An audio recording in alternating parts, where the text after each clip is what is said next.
আচ্ছা, ফখরুদ্দিন সাহেব ছিল না 111-এ, আর ইউনূস সাহেব হলো 24-এ।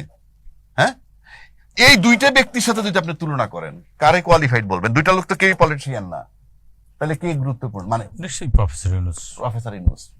তাইলে ফখরুদ্দিন সাহেব 111 দিয়ে 2 বছর ছিল, তার পাশে সেনাপ্রধান ছিল না মইনু আহমেদ? মাটি কাঁপছে না? তাই এখন ইউনূস সাহেবের পাশে বর্তমান সেনাপ্রধান আছে না, মাটি কাঁপে না কেন? ঘাটতি আছে, কাঁপে না কেন আমার বুঝেন না আপনি আমারে? ফখরুদ্দিন আর ইউনূস দুইজনের মধ্যে কোয়ালিফাইড কে? ইউনূস।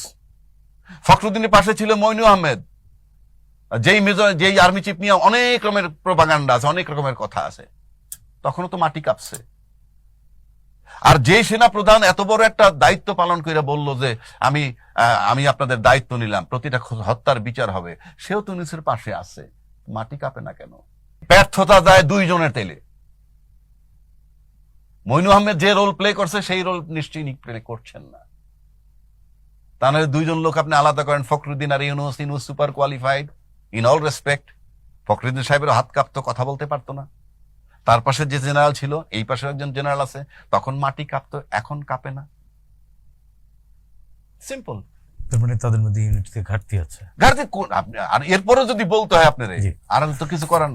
আচ্ছা বলেন তো, এই কথায় কি কোনো ভেজাল আছে? আপনাদের মতামত কমেন্টে জানাবেন। ধন্যবাদ।